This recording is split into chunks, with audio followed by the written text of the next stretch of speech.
Assalamualaikum warahmatullahi wabarakatuh. Halo semuanya. Topik perkuliahan kita pada hari ini adalah fitoterapi pada gangguan fungsi liver dan kantung empedu. Pada materi pada hari ini saya ambilkan dari 3 literatur. Yang pertama dari Natural Standard Herbal Pharmacotherapy. Jadi untuk mengklasifikasikan tanaman obat yang untuk gangguan fungsi liver dan empedu. Kemudian yang kedua dari Principle and Practice of Phytotherapy. Jadi untuk menentukan kombinasi tanaman obat apa saja yang tepat untuk pasien dengan misalnya kondisi sirosis atau dengan hepatitis B atau pasien dengan kantung empedu, tanamannya apa saja. Kemudian yang ketiga saya ambilkan juga dari FOHAI, Formularium Obat Herbal Asli Indonesia. Kemudian untuk pembahasannya saya bagi menjadi beberapa bab. Yang pertama saya jelaskan terlebih dahulu singkat saja terkait fungsi dari kantung empedu dan gangguan fisiologi apa saja yang bisa terjadi pada kantung empedu ataupun pada saluran empedu. Kemudian pemilihan tanaman obatnya ada apa saja. Kemudian baru kita akan masuk pada fungsi liver. Ya, dan gangguan pada liver itu bisa disebabkan oleh apa saja, mulai dari virus, kemudian drug induced hepatotoksik ataupun alkohol, kemudian tanaman obatnya. Di sini juga saya akan jelaskan beberapa data monografi dari tanaman obat tersebut. Nah, kemudian baru kita masuk pada aplikasi fitoterapi. Nah, pada aplikasi fitoterapi ini saya akan jelaskan terkait dengan regimen tanaman obatnya apa saja untuk misalnya hepatitis B atau untuk gangguan saluran empedu atau untuk batu empedu. Kemudian yang terakhir ada beberapa contoh case study. Kita masuk pada yang pertama, jadi liver dengan kantung empedu itu merupakan satu bagian yang tidak bisa terpisahkan ya. Jadi liver itu merupakan organ kedua terbesar di dalam tubuh manusia. Kemudian hampir 1,5 liter darah itu dialirkan ke dalam liver setiap menitnya. Nah, di sini kita akan masuk dulu pada empedu ya. Apa sih empedu itu? Kemudian tersusun atas apa saja ya. Jadi di dalam kantung empedu itu terdapat asam empedu atau bile acid, kemudian ada bile pigment atau pigmen empedu dan beberapa komponen yang lainnya.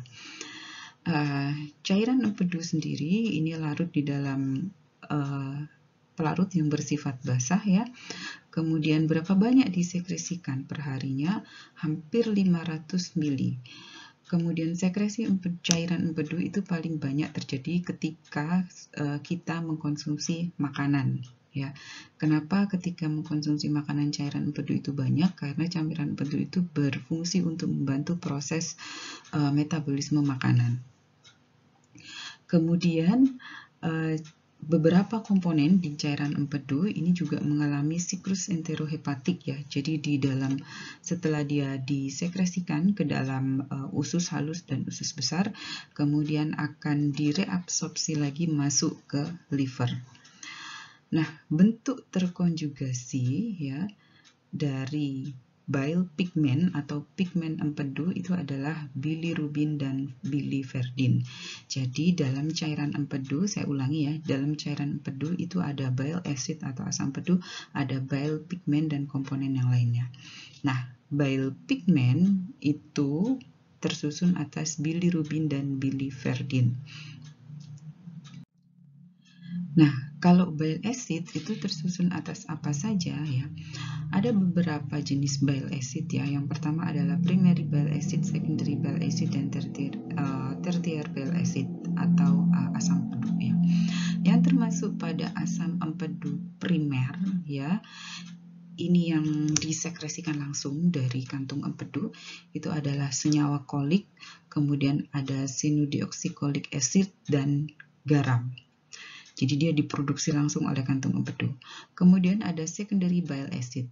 Secondary bile acid ini adalah merupakan primary bile acid ya yang dimetabolisme oleh flora normal di dalam saluran pencernaan. Ya, jadi contohnya ada deoksikolat, ada juga litokolat. Kemudian ada tertiary bile acid. Tertiary bile acid ini merupakan bentuk modifikasi dari secondary bile acid yang disebabkan oleh flora normal di dalam saluran pencernaan. Contohnya apa? Contohnya adalah bentuk sulfat atau ester dari litokolat, atau ada juga ursodeoxycholic atau ursodeoxycholat. Nah, kalau saudara masih ingat, ursodeoxycholic acid ini merupakan salah satu obat yang diberikan pada pasien yang mengalami jaundice karena kenaikan nilai bilirubin conjugated ataupun unconjugated bilirubin. Oke, ini adalah komponen dari bile acid. Oke, kita masuk pada bile pigment ya. Dari manakah terbentuknya pigmen empedu itu? Pigmen empedu itu terbentuk dari hemoglobin. Ya, di hemoglobin itu terdapat hem yang akan dimetabolisme oleh liver.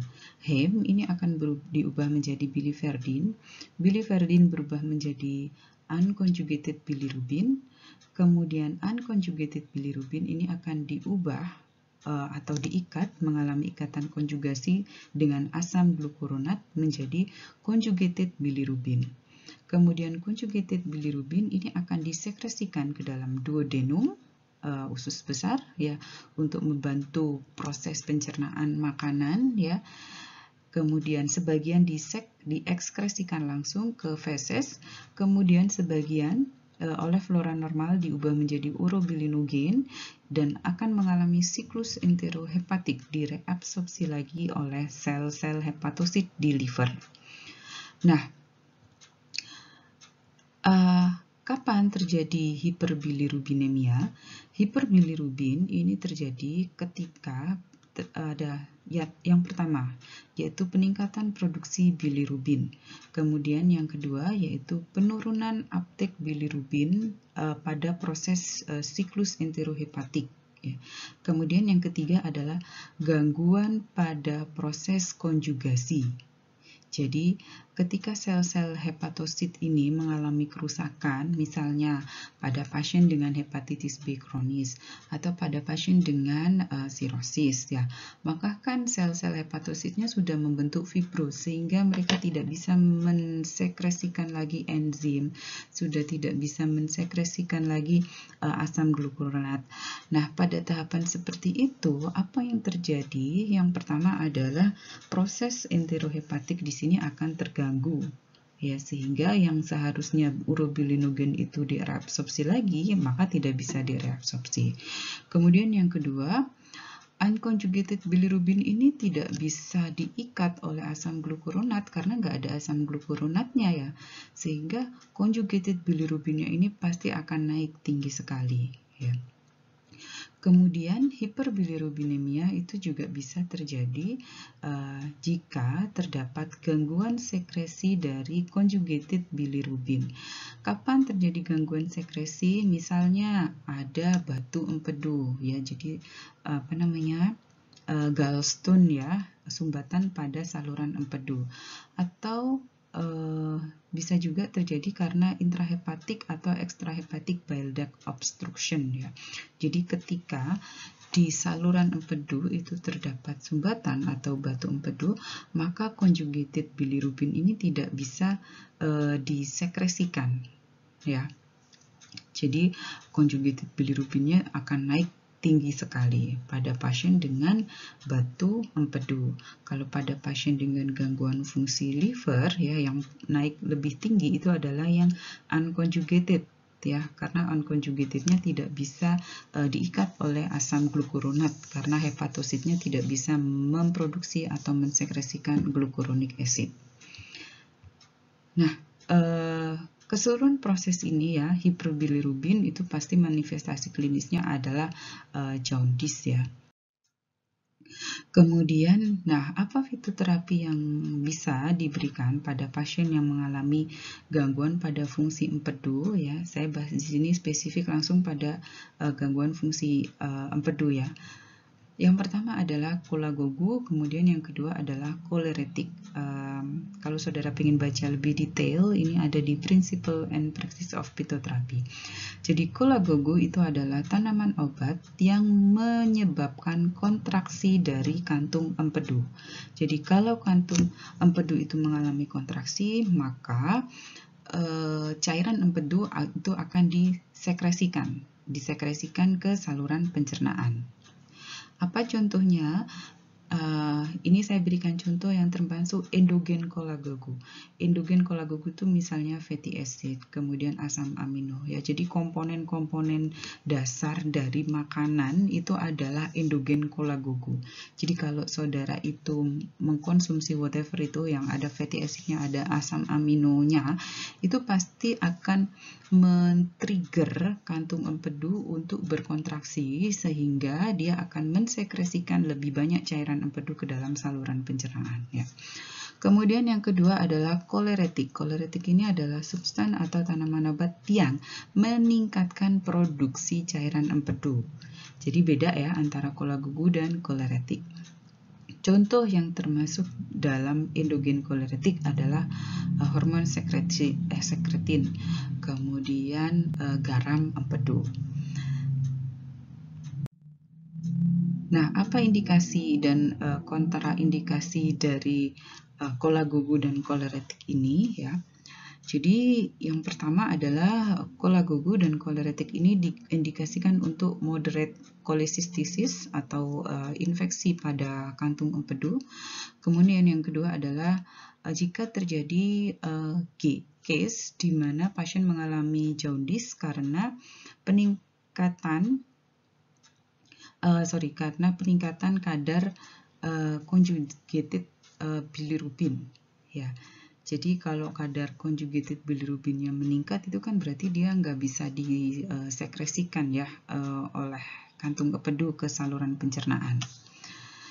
Kemudian koleretik dan kolagogu ini kontraindikasi atau kurang tepat sebenarnya digunakan pada case obstructive bile duct. Jadi kalau misalnya ada batu empedu yang dia benar-benar sudah obstructed, jadi udah menyumbat saluran empedu, maka dia tidak boleh diberikan lagi kolagogu ataupun koleretik. Kenapa? Karena kalau sudah obstructed, tersumbat, maka pemberian kolagogu atau koleretik itu akan memperburuk gejala yang dialami oleh pasien ya. Jadi nyeri perutnya akan semakin bertambah parah ya, karena kantung empedunya berkontraksi tapi dia tidak bisa mengeluarkan conjugated bilirubinnya karena saluran empedunya sudah buntu. Tapi kalau misalnya batu empedunya itu belum sampai menyumbat saluran empedu, maka pada beberapa case bisa diberikan kolagogu dan koleretik ya. Kemudian dia juga kontraindikasi untuk pasien yang mengalami kenaikan unconjugated bilirubin ya. Unconjugated bilirubin naik ini biasanya pada pasien dengan sirosis hepatik ya atau chronic hepatitis B, kemudian akut atau severe hepatocellular disease ya, di sini termasuk kontraindikasi pada pasien dengan hepatic cancer. Kemudian tanamannya apa saja yang termasuk koleretik kolagogu? Ada Dioscure, kemudian ada Taraxacum, ada Curcuma longa, ada Cinara. Yang akan saya bahas nanti adalah Taraxacum, kemudian ada Curcuma longa atau Curcuma domestica.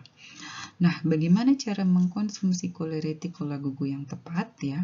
Jadi koleretik dan kolagogu itu sebaiknya digunakan sesaat sebelum makan, at least 30 menit sebelum makan.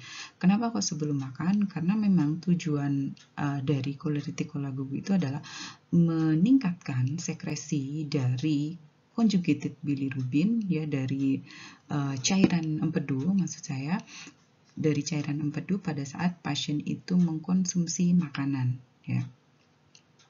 Sehingga memang paling tepat koleretik dan kolagogu ini digunakan sesaat sebelum makan. Nah, sekarang kita masuk pada liver ya. Saya hanya akan menjelaskan sekilas saja terkait dari fungsi liver pada tubuh manusia. Jadi yang pertama, liver itu merupakan organ yang berfungsi untuk metabolisme energi, kemudian proses metabolisme asam amino, kemudian fatty acid itu juga terjadi di liver. Jadi pada metabolisme energi tentu saja dia melibatkan proses metabolisme dari glukosa ya. Jadi liver di sini dia memproduksi glukosa melalui proses gluconeogenesis atau glucogenolisis. Kemudian dia juga berperan pada proses metabolisme kolesterol atau lemak ya. Kemudian dia juga berperan pada proses metabolisme liver melalui jalur urea cycle ya. Jadi untuk mengubah amonia menjadi urea ya. Jadi supaya dia tidak bersifat toksik. So semua asam amino dalam tubuh itu akan diubah dulu jadi amonia, baru kemudian disekresikan dalam bentuk urea. Kemudian selain berperan pada metabolisme glukosa, asam amino, dan asam lemak ya, liver ini juga berperan pada proses sintesis protein ya, termasuk di dalamnya ada albumin, kemudian clotting factor, kemudian angiotensinogen, insulin-like growth factor ya. Karena itu kan pasti pada case pasien yang mengalami sirosis hepatik itu dia pasti hipoalbumin, albuminnya rendah. Ya, kenapa ya? Karena hepatositnya itu sudah tidak bisa mensintesis protein lagi. Kemudian fungsi berikutnya dari liver ini adalah sebagai sarana transport dan penyimpanan ya. Jadi dia berfungsi untuk mendetoksifikasi obat ataupun racun ya. Kemudian dia juga untuk biotransformasi reaction, sekresi bile, kemudian liver di sini juga membantu proses pelarutan lemak ya, ataupun vitamin-vitamin yang larut lemak. Kemudian juga untuk uptake dan penyimpanan vitamin A, D, E, K, dan asam folat. Nah, untuk proses detoksifikasi ada beberapa detoksifikasi yang terjadi di liver. Yang pertama adalah detoksifikasi dari amonia menjadi urea melalui siklus urea. Kemudian detoksifikasi obat melalui mikrosum oksidase dan konjugasi. Kemudian sintesis glutathione ya. Kemudian dia juga berperan untuk clearance dari sel-sel atau protein yang mengalami kerusakan ya. Kemudian dia juga untuk clearance antigen bakteri pada sistem sirkulasi darah.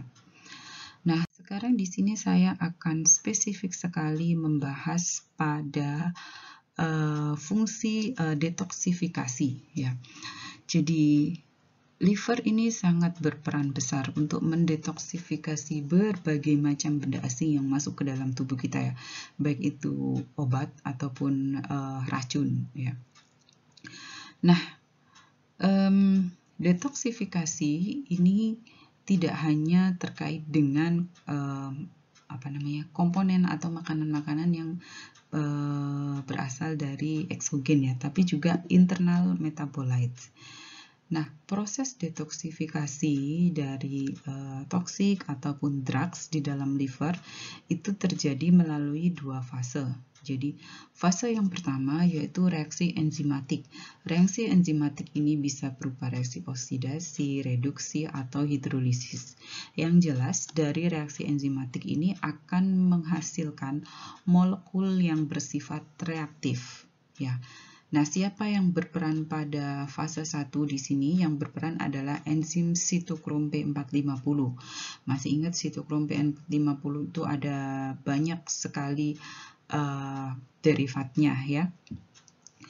Kemudian, nah, pada fase 1 di sini ya, liver itu juga mengaktifasi enzim antioksidan ya, glutathione tadi. Kemudian fase 2 ya. Apa yang terjadi? Jadi kalau di fase 1 itu yang dihasilkan ada molekul yang bersifat reaktif, maka pada fase 2 ya, itu gugus fungsi yang bersifat hidrofilik itu akan berikatan dengan molekul reaktif tadi ya. Nah, sehingga dia akan membentuk senyawa atau molekul yang lebih polar dan bisa disekresikan oleh tubuh. Nah, hidrofilik grupnya di sini ada siapa saja ya, bisa asam glukuronat, bisa sulfat, bisa glutation, bisa glisin, bisa asetilasi. Yang jelas molekul reaktif ini harus diikat, harus dikonjugasi ya dengan ini bisa dengan glucuronic acid, bisa dengan sulfat, glutation, glisin, acetylation, tergantung dari jenis molekul reaktifnya. Sehingga ketika dia sudah dalam bentuk terkonjugasi, maka molekul tersebut sudah tidak reaktif lagi dan sudah berubah menjadi senyawa yang bersifat lebih polar dan bisa diekskresikan oleh tubuh. Nah, pertanyaannya adalah apa yang terjadi kalau ada ketidakseimbangan antara fase 1 dan fase 2. Misalnya, fase 1-nya ini lebih banyak gitu ya. Metabolit yang dihasilkan dari fase 1 itu lebih banyak. Jadi molekul reaktif yang dihasilkan itu lebih banyak gitu. Jadi kalau molekul reaktif yang dihasilkan ini lebih banyak ya, maka bisa saja senyawa pengkonjugasinya ya, jadi gugus hidrofiliknya, glucuronic acid, sulfat, glutation, asetilnya itu tidak mencukupi jumlahnya untuk mengikat seluruh molekul reaktif dari fase 1. Sehingga apa? Sehingga di sel-sel hepatosit liver itu akan banyak sekali molekul-molekul reaktif atau ROS ya, reaktif oksigen spesies di situ. Nah, kalau molekul reaktifnya itu banyak, nah di sini dia akan mengindustros sehingga akan menyebabkan kerusakan DNA. Nah, oleh karena itulah ketika jumlah dari molekul reaktif pada fase 1 ini lebih tinggi atau lebih banyak daripada fase 2, maka seseorang itu akan membutuhkan eksogen antioksidan ya, atau antioksidan dari luar tubuhnya. Untuk apa? Untuk membantu menetralisir dari ROS ini, dari molekul yang reaktif tersebut ya. Karena itu kalau nanti di slide berikutnya pada monografi tanaman itu saudara akan banyak sekali menjumpai aktivitas utama dari tanaman-tanaman yang memiliki efek hepatoprotektif itu adalah salah satunya sebagai antioksidan ya. Oke, nah ini gambaran ya tahapan dari liver disorder atau kerusakan pada liver ya.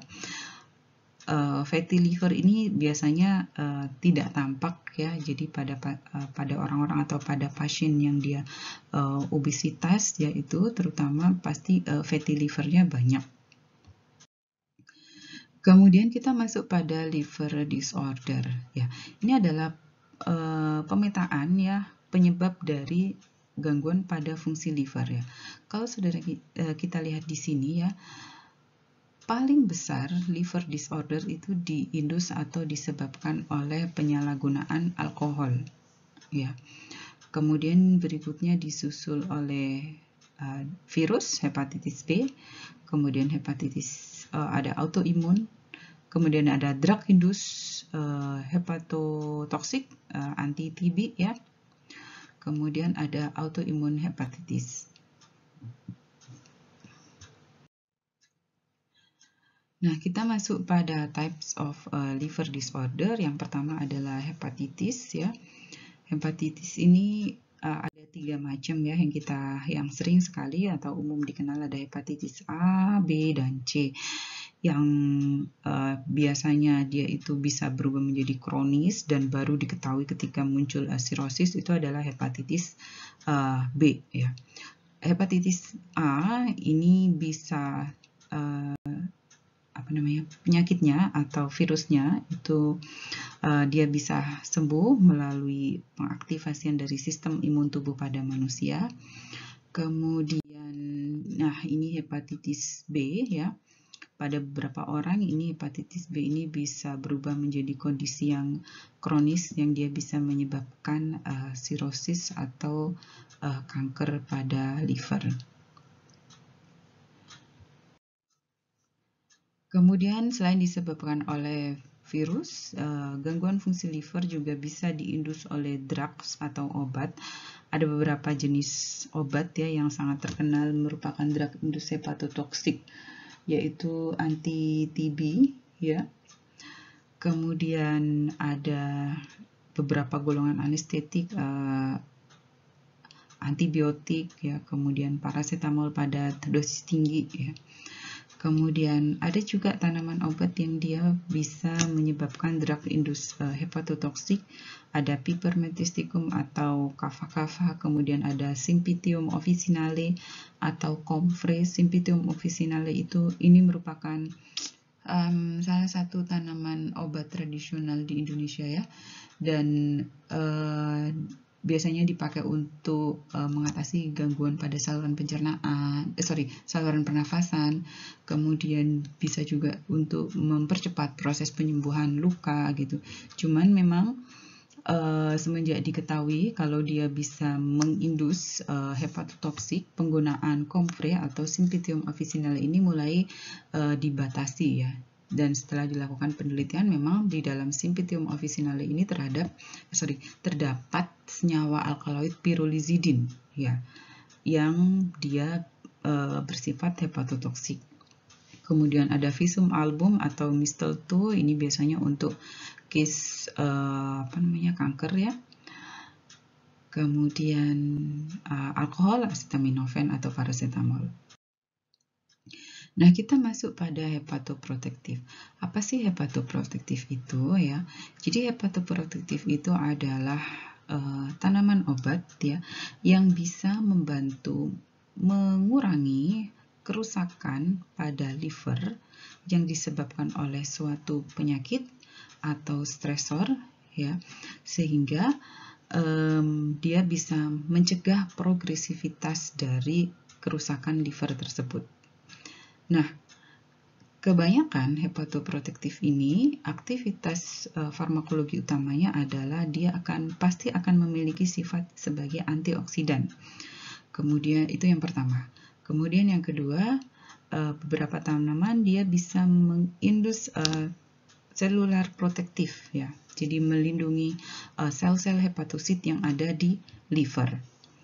Apa saja tanaman yang memiliki efek hepatoprotektif? Ada Silybum marianum, ada Cinara ini tadi kalau nggak salah masuk di Colagogu dan Coleretic ya.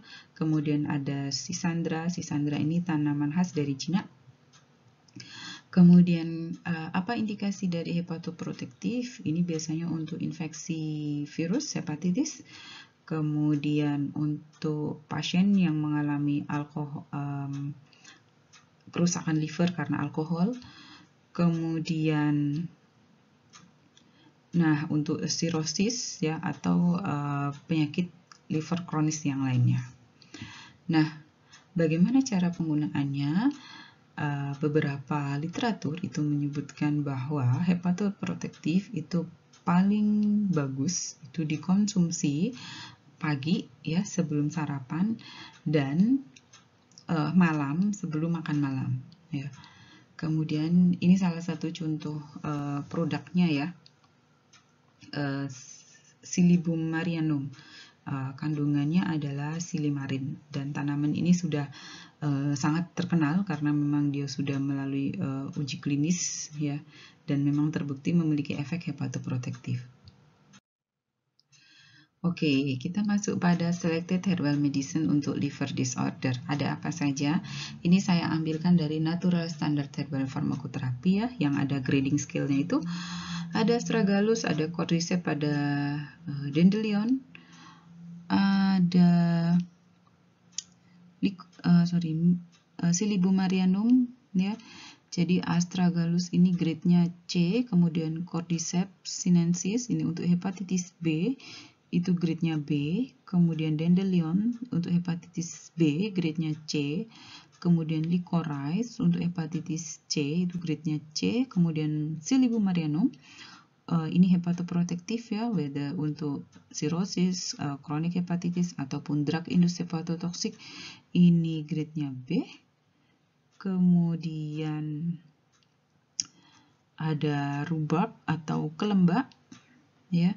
ini untuk hepatitis yang dia jenis non-alcoholic fatty liver disease, ada grade-nya C ya. Kemudian yang lainnya ini grade-nya D. Yang saya bahas hanya akan beberapa tanaman, tentu saja yang grade-nya B saya masukkan, kemudian beberapa tanaman yang grade-nya C seperti astragalus, kemudian dandelion, and then licorice, dan rhubarb kelembak, itu yang akan saya bahas. Oke, yang pertama adalah Astragalus membranosus. Kandungan metabolit sekundernya ada polisakarida, ada sikloartan glycoside, ada astragaloside, ada trigonoside, kemudian ada flavonoid ya. Bagaimana mekanisme kerjanya? Kita lihat di sini ada senyawa flavonoid. Kita tahu kalau flavonoid itu pastilah dia punya aktivitas antioksidan ya. Kemudian ada polisakarida dan flavonoid ya, ini melindungi liver dari hepatotoxic agent. Kemudian polisakarida ini dia bisa mengindus endogen interferon di dalam hasil uji in vivonya ya. Jadi dia bisa mengindus endogen interferon ya untuk mengcounter pada gangguan fungsi liver yang disebabkan oleh infeksi virus hepatitis. Kemudian ini scientific evidence base-nya, jadi dia ini adalah untuk hepatoprotektif ya. Di sini astragalus di sini digunakan sebagai kombinasi ya, obat kombinasi dengan beberapa tanaman. Kalau pada penelitiannya itu kombinasinya menggunakan ginseng, kemudian Angelica sinensis sama licorice ya, dan hasilnya menunjukkan perbaikan atau penurunan dari parameter OTPT atau SGOT SGPT-nya ya. Kemudian untuk aktivitas antivirus dia bisa mengindus endogen interferon ya. Nah, untuk dosis ini not clearly established. Jadi saya sudah coba cari di monografinya, tapi memang tidak ada antar satu penelitian dan penelitian yang lain itu dosis yang digunakan berbeda-beda.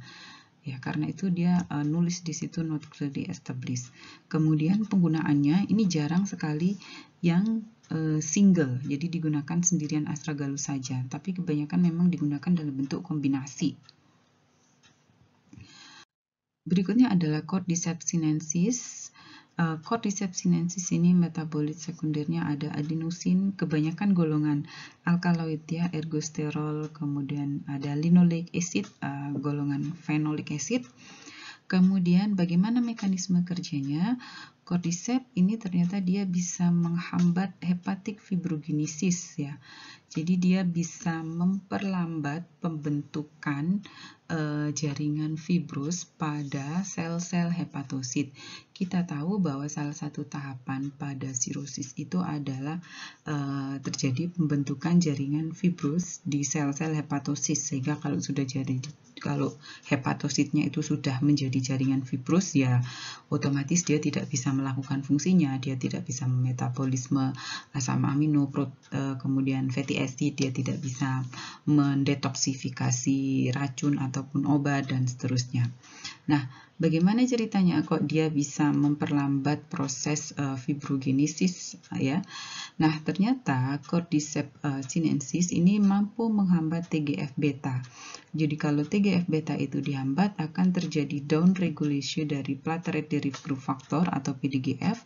Kalau PDGF-nya ini mengalami down regulation, maka pembentukan dari prokolagen 1 dan kedua itu akan turun. Jadi prokolagen 1, 2 ini yang berperan pada proses pembentukan jaringan fibrus di sel-sel hepatosit. Kemudian scientific evidence base-nya, ini penelitiannya ini diberikan pada pasien dengan hepatitis B, ini di TCM ya, di klinik TCM. Dan hasilnya menunjukkan bahwa Cordyceps sinensis ini bisa memperbaiki serum gamma globulin level di pasien hepatitis B. Kemudian ketika diberikan pada pasien dengan liver disease, hepatic cirrhosis ya, dia bisa meningkatkan kemampuan sel-sel liver ya, kemudian meningkatkan fungsi sel-sel hepatosit pada pembentukan sistem imun. Berikutnya ada licorice. Licorice ini tadi grade-nya C ya. Licorice atau Glycyrrhiza glabra ya. Saudara masih ingat kemarin di fitoterapi pada gangguan fungsi pernafasan ya, itu ketemu juga dengan licorice. Nanti di gangguan fungsi pencernaan kayaknya juga ketemu dengan licorice. Markernya adalah glycyrrhizin. Kemudian mekanisme kerjanya adalah dia memiliki efek sebagai antiinflamasi. Kemudian glycyrrhizin itu mampu meningkatkan produksi interferon. Kemudian sehingga di sini glycyrrhizin itu dia menunjukkan efek antivirus terhadap hepatitis A. Kemudian scientific evidence base-nya di sini penelitiannya adalah pasiennya diberikan suatu produk yang mengandung 0,2% glycyrrhizin dan terjadi perbaikan dari parameter OTPT pasien. Kemudian ketika obat ini atau produk ini dihentikan pada pasien tersebut, nilai OTPT-nya itu naik lagi dari yang tadinya sudah turun. Kemudian penggunaan jangka panjang pada kronik hepatitis C ini dia bisa secara signifikan menurunkan progresivitas dari pembentukan karsinoma hepatoseluler. Kemudian dosis yang digunakan ini pada penelitian yang diberikan itu dalam bentuk glycyrrhizinnya ya, bukan ekstrak Glycyrrhiza glabranya, antara 80 sampai 240, dan di sini pasiennya menunjukkan perbaikan nilai dari serum transaminase. Kemudian, yang paling penting adalah adverse effect atau efek samping ya. Karena senyawa glycyrrhizin itu memiliki aldosteron effect ya, karena strukturnya hampir sama ya dengan mineralokortikoid, sehingga pada pemakaian jangka panjang licorice ini memang dia bisa mengganggu keseimbangan dari elektrolit di dalam tubuh ya. Jadi pasiennya bisa mengalami hipokalemi, hipernatremi, dan jangka panjang licorice ini bisa mengindus atau meningkatkan tekanan darah pada pasien ya. Oke, berikutnya adalah Silybum marianum ya. Senyawa aktif utama pada Silybum marianum ini adalah silimarin. Jadi silimarin itu bukan senyawa tunggal ya. Jadi ketika saya sebut silimarin itu berarti di dalamnya ada 3 isomer flavonolignan, yaitu siliandin, silikristin, dan silibirin ya. Jadi silimarin itu isinya itu 3 tadi, siliandin, silikristin, dan silibinin. Kemudian standarnya itu Silybum marianum ini mengandung sekitar 70% silimarin. Cukup tinggi sekali, karena itu pada beberapa produk ya yang digunakan itu bukan lagi crude extract, tapi merupakan langsung silimarinnya ya. Dan silimarin ini nggak bisa dipisahin ya, karena mereka dalam bentuk isomer yang memang sulit sekali untuk dipisahkan atau diisolasi sendiri-sendiri gitu ya. Kemudian bagaimana mekanisme kerjanya ya?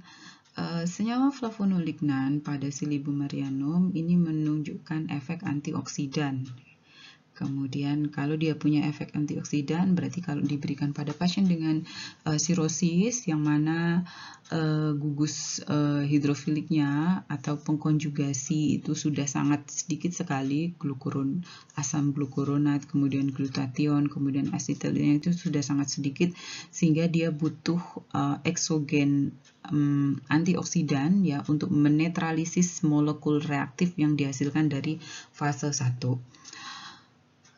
Kemudian yang kedua adalah Silybum arulenum ini bisa mengaktifasi enzim yang UDP glucuronic acid. Jadi dia bisa mengaktifasi enzim yang terlibat pada produksi asam glukuronat. Ya, jadi yang misalnya yang awalnya tadi sel-sel hepatositnya itu tidak bisa memproduksi atau mensekresi asam glukuronat, maka Silybum arulenum ini bisa membantu untuk mengaktifasi enzim yang terlibat pada proses produksi enzim glukuronat. Kemudian yang ketiga adalah Silybum arulenum ini bisa membantu regenerasi dari sel-sel hepatosis dengan cara meningkatkan sintesis DNA. Kemudian dia juga menstimulasi DNA polimerase, meningkatkan sintesis ribosomal RNA, stimulating reverse degeneration, dan lain sebagainya.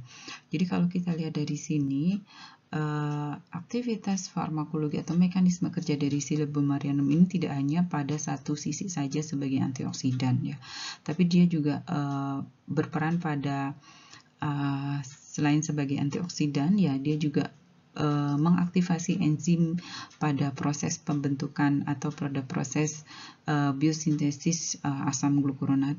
Kemudian yang ketiga, dia juga bisa membantu meregenerasi dari sel-sel liver atau sel-sel hepatosit yang telah mengalami kerusakan. Nah, ini beberapa data dari beberapa penggunaan Silybum arulenum untuk beberapa case ya. Yang pertama ada untuk sirosis ya, dia bisa menurunkan serum transaminase atau nilai OTPT, kemudian improve liver histologi, jadi memperbaiki kondisi dari sel-sel hepatosit. Kemudian pada chronic hepatitis sama ya, memperbaiki parameter transaminase juga. Kemudian menurunkan nilai bilirubin juga. Kemudian pada kerusakan fungsi liver yang disebabkan oleh drug induce ya, dia juga bisa menurunkan parameter atau nilai dari serum transaminase. Jadi memang salah satu cara untuk mengidentifikasi apakah terjadi gangguan atau kerusakan pada fungsi liver itu adalah yang paling sering dilakukan adalah dengan melihat atau mengukur nilai SGOT dan SGPT-nya. Kemudian produknya yang sering dipakai untuk uji klinis yaitu standardized Silybum arulenum yang mengandung 70-80% silimarin. Kemudian untuk sirosis ini dosisnya 280-40 mg silimarin. Kemudian untuk akut viral hepatitis dosisnya adalah 420 mg silimarin. In 3 divided dose ya, jadi ini sehari segini.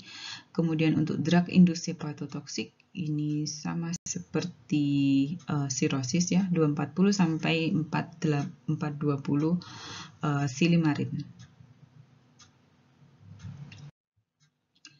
Kemudian bagaimana proses farmakokinetiknya ya? Sebanyak 10% dari silibinin ya yang sudah masuk dalam rute peroral itu akan didispersikan di plasma. Kemudian kebanyakan silimarin ini akan terakumulasi di liver dan kantung empedu. Kemudian 80% itu diekskresikan melalui saluran empedu ya. Kemudian ketika silimarin ini diberikan itu bersamaan dengan lecitin itu bisa meningkatkan bioavailabilitasnya. Jadi memang silimarin ini kan senyawa flavonolignan ya. Jadi gugus OH-nya ada banyak sekali. So, dia karakteristiknya memang lebih polar ya. Dan kelemahannya di situ adalah bioavailabilitasnya rendah. So, pada beberapa produk untuk meningkatkan nilai bioavailabilitasnya seringkali diformulasi dulu menjadi dalam bentuk fitosom atau liposom. Kemudian adverse effect-nya ada mild gastrointestinal symptom ya, mual, kemudian heartburn, dyspepsia. Kemudian, apakah dia aman digunakan jangka panjang? Dari hasil uji klinisnya dia bisa digunakan sampai jangka panjang ya. Ini kalau di uji klinisnya itu sampai sekitar 6 tahun. Kemudian beberapa interaksi, jadi dia bisa meningkatkan kadar di dalam plasma dari obat-obatan yang dimetabolisme oleh enzim sitokrom P450. Salah satunya adalah hormon estrogen ya. Oke, berikutnya adalah Rheum palmatum. Ini tadi grade-nya C. Kemudian mekanisme kerjanya dia berfungsi sebagai antioksidan. Kemudian scientific evidence base-nya ini digunakan pada pasien dengan hepatitis. Dia bisa menurunkan gejala dan menurunkan serum transaminase. Kemudian pada non-alcoholic fatty liver disease, dia bisa menurunkan nilai OTPT juga. Kemudian produknya ini dia standarisasi dari produknya ini dia mengandung tidak kurang dari 2,2% hidroksiantrasen derivat yang dihitung sebagai RAIN. Kemudian atau kalau di Principle and Practice of Phytotherapy itu dituliskan juga dalam bentuk dekok ya, dekokta 50 gram dalam 200 ml air. Kemudian ada Taraxacum officinale atau dandelion ya. Metabolit sekundernya kebanyakan adalah golongan terpenoid. Kemudian ada golongan fenol juga. Kemudian dosis yang digunakan, ini kalau dosisnya dalam bentuk dekokta, kemudian dalam bentuk fluid ekstrak atau ekstrak cair, kemudian dalam bentuk tinctur, ini adalah dosis khas sekali yang tertulis di e-book Principle and Practice of Phytotherapy. Kalau kita cari monografinya dari Natural Standard Herbal Pharmacotherapy, itu dosisnya biasanya dalam bentuk produk jadi berapa miligram sehari gitu, kayak misalnya yang silimarin tadi. Kemudian aktivitas farmakologinya dari Taraxacum ini sebenarnya yang paling dominan aktivitas farmakologinya adalah sebagai cholinergic cholagogue ya. Nah, kontraindikasinya ya, kalau dia cholinergic cholagogue berarti tidak boleh diberikan pada pasien yang mengalami obstructive gallbladder. Jadi batu empedu yang sudah menyumbat saluran empedu. Kemudian ada Sinara scolimus. Ini juga sebenarnya untuk cholinergic cholagogue ya. Jadi aktif metabolitnya adalah sesquiterpenlacton, ada sinaropikrin, ada derivat caffeic acid, dan ada flavonoid. Kemudian ini dosis yang digunakan 3-8 mili per hari. Kemudian aktivitas farmakologinya sebagai cholinergic ya, meningkatkan produksi dari cairan empedu. Kemudian dia juga memiliki efek sebagai diuretik. Nah, kemudian berikutnya adalah tanaman yang masuk dalam daftar monografi FOHAI atau Formularium Obat Bahan Alam Indonesia yang untuk case gangguan fungsi liver. Ada apa saja? Yang pertama ada kurkuma longa atau kunyit. Ini saya tidak perlu jelaskan lagi ya, metabolit sekundernya pasti saudara udah tahu, ada kurkuminoid, ada essential oil, dan lain sebagainya. Nah, kurkuma longa ini merupakan salah satu tanaman yang masuk dalam klasifikasi GRES atau Generally Recognized as Safe by FDA. Jadi ini adalah tanaman yang aman untuk dikonsumsi gitu ya. Dan clinical study-nya untuk safety ini yaitu jika dikonsumsi sebanyak 1200 mg per hari kurkumin, kurkumin loh ya, bukan ekstraknya, sudah kurkumin dia ngitungnya. Selama 2 minggu itu tidak menyebabkan efek samping. Karena itulah kunyit ini masuk dalam GRAS-nya FDA. Kemudian tidak ada efek samping ketika diberikan sebanyak 800 mg atau 2,2 gram turmeric. Kalau turmeric ini baru simplis ya, atau ekstrak ya, selama 4 bulan ya.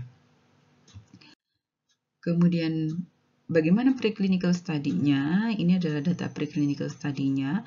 Ini untuk uji hepatoprotektifnya, ini pada mice yang diindus tetraklorida. Jadi tetraklorida ini memang biasanya digunakan untuk tetraklorida atau paracetamol atau obat TB, itu memang biasanya digunakan untuk membuat model hewan coba yang mengalami hepatotoksik atau kerusakan fungsi liver. Nah, ini ujinya secara in vivo, kemudian diberikan 30 mg per hari kurkumin selama 10 hari, kemudian atau produk yang mengandung 5% dan 10% turmeric. Turmeric itu berarti ekstrak atau simplicia ya. Dan ternyata dia bisa menstimulasi enzim hidroksilase, kemudian meningkatkan glukuronil transferase. Glukuronil transferase meningkat, maka asam glukuronat juga akan meningkat, sehingga proses metabolisme yang terjadi di sel-sel hepatosit juga semakin baik ya. Kemudian turmeric berkonsentrasi 80% dan kurkumin 2 mikrogram, dia bisa menghambat mutagenik aktivitas. Kemudian kontraindikasinya adalah pada bile duct obstruction, pada acute kidney disease. Kemudian, nah bagaimana penggunaannya pada ibu hamil dan menyusui? Sebenarnya so far ya, selama ini tidak ada laporan tidak ada laporan yang menyebutkan bahwa penggunaan turmeric atau kurkuma longa itu menyebabkan efek samping yang tidak diinginkan pada ibu hamil atau menyusui gitu ya. Begitu juga pada lactation, pada ibu menyusui itu tidak ada evidence base yang menunjukkan bahwa metabolit sekunder dari kurkumin itu akan tersekresi di produksi ASI gitu. Kemudian interaksinya, nah ini beberapa interaksi yang penting. Yang pertama adalah dengan obat-obatan antikoagulan dan antiplatelet ya. Kenapa? Karena pada hasil penelitian ternyata kunyit ini juga memiliki, kurkumin ya lebih tepatnya, itu juga memiliki efek sebagai antiplatelet. Oke, ini posologinya ya, sudah dalam bentuk ekstrak.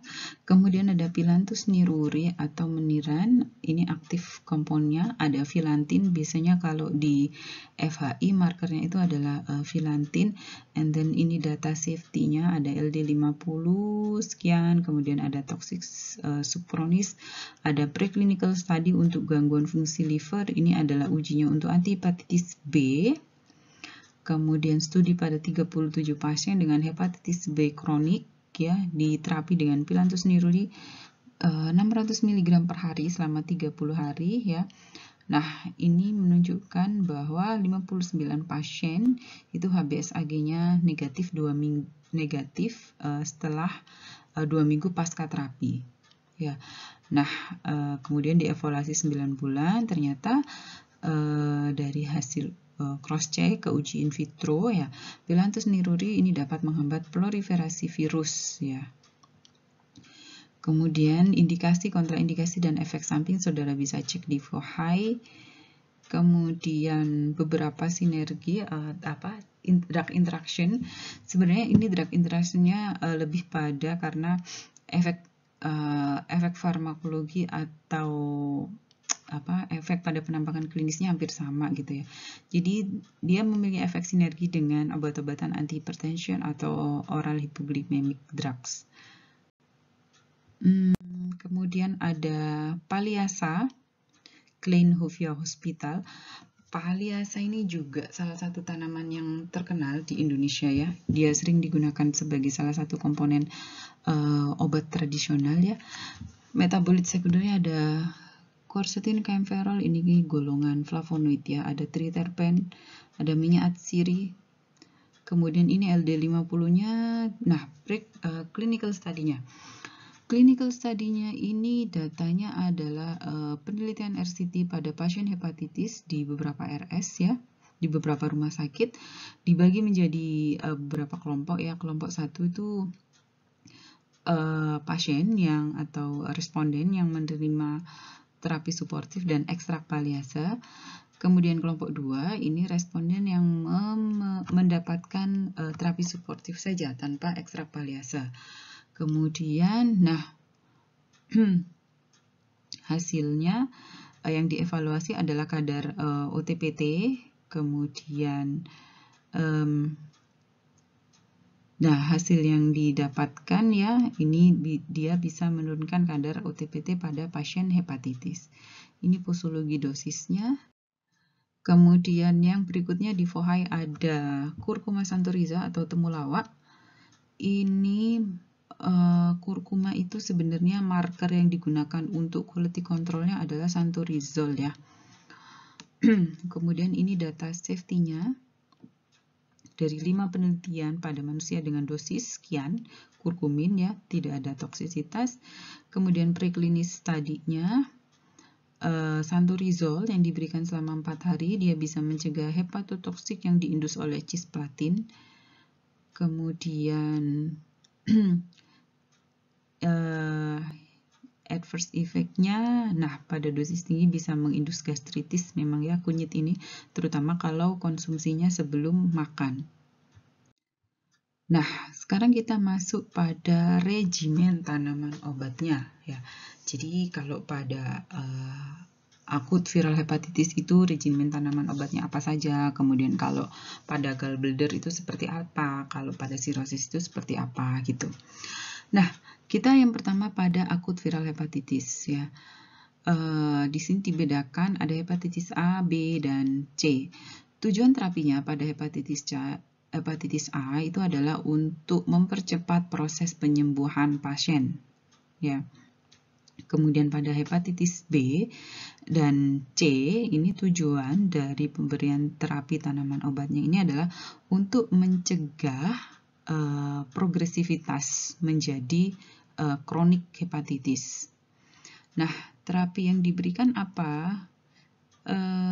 Ada beberapa golongan tanaman obat yang diberikan. Yang pertama adalah tanaman obat yang memiliki efek sebagai antivirus ya.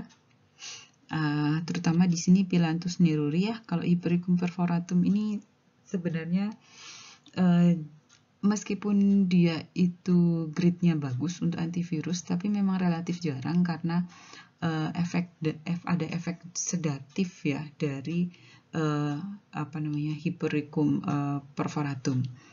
Jadi ada antivirus Phyllanthus neruri, kemudian ada immune enhancing herb atau imunomodulator, ada echinacea, ada Androglobis paniculata, ada hepatoprotective agent, ada Silybum atau Taraxacum radix ya. Selama di sini tidak terjadi penumbatan pada saluran empedu. Kemudian kalau kronik hepatitis ya, hepatitis B dan C ya. Ini ada immune enhancing, ada immunomodulator, kemudian ada hepatoprotective agent, ada Silybum, kemudian antivirus, kemudian ada antioksidan ya. Bisa turmeric, ada bisa juga green tea. Sebenarnya antioksidan ini bisa di skip ya, karena dia kalau kita berikan hepatoprotektifnya yang Silybum. Kemudian kalau sirosis seperti apa ya?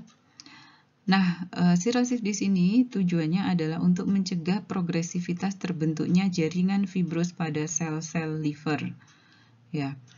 Jadi karena sirosis di sini sel-sel hepatositnya sudah banyak yang berubah menjadi fibros ya, sehingga penggunaan liquid ekstrak yang pelarutnya itu menggunakan alkohol itu tidak boleh ya.